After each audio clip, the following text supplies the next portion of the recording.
Hi, I'm Noelle with Versailles Health, and today we're going to be going over the mescreen blood collection kit. It comes in this single mailer. Pull out the contents, and there is a bio bag. Inside the bio bag is all the contents that you'll need to collect the sample. So now we're going to go ahead and make sure that all the contents are in the bag. You're going to open your bio bag.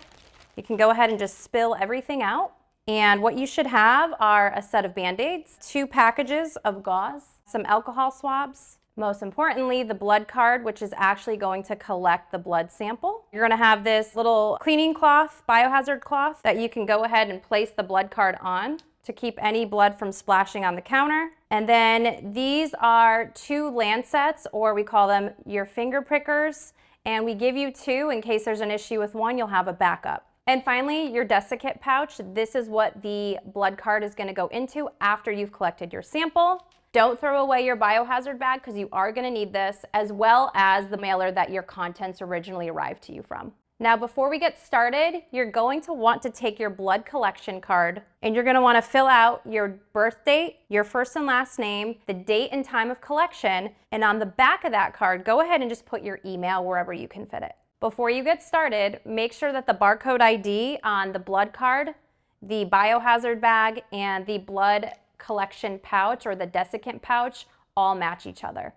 And now that we have all our contents verified, we're going to go ahead and get our blood draw. But first, I've got a couple of tips for you to ensure that you get a great blood draw.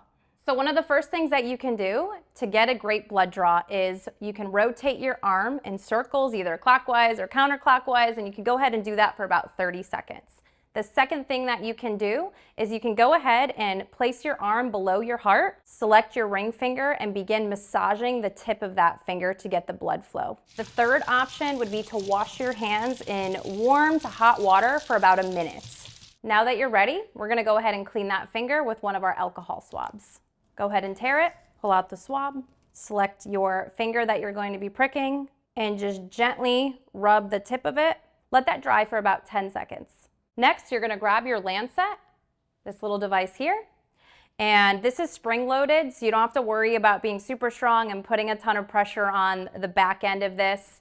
And the way that we open this is you're going to turn the tip of this counterclockwise, and then you'll feel a release, you'll pull up, and it easily separates. Now that we have the protective tip removed, we're going to go ahead and take our hand, place it palm facing up, take the lancet, place it slightly off center at the tip of your finger, press the back of the plunger. You'll hear an audible click, and of course you'll feel it. And then from there you'll have good blood flow. So now that we have blood flowing to the finger, without touching the blood card, you're going to go ahead and squeeze about 6 drops of blood in each of the windows on the left side of the card.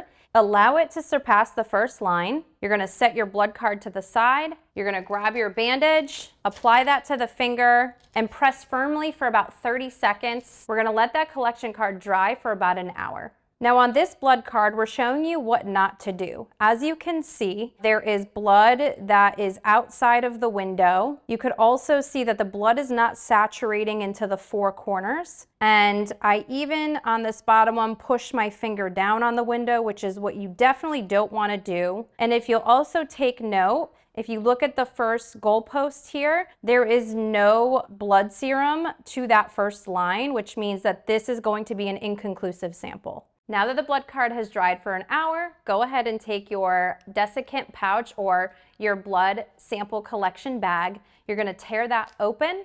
You're going to place the blood card on the inside. Do not remove any of the items in the pouch, and then go ahead and seal it shut. Now you're going to take that sealed blood collection bag and place it in the clear biohazard bag and seal that shut. Now take that bag, you're going to place it in the mailer. You're going to seal that shut, slap your return label on the front, and then drop it off at your nearest drop box location. Now, if you can't get to a drop box location same day, don't stress. These blood cards are stable for up to 60 days. Of course, however, we don't want to wait all 60 days before we send this in, so try to get it in as soon as possible. Congratulations, you have officially completed the Versailles Health mescreen test, and now you are one step closer to better health and better wellness.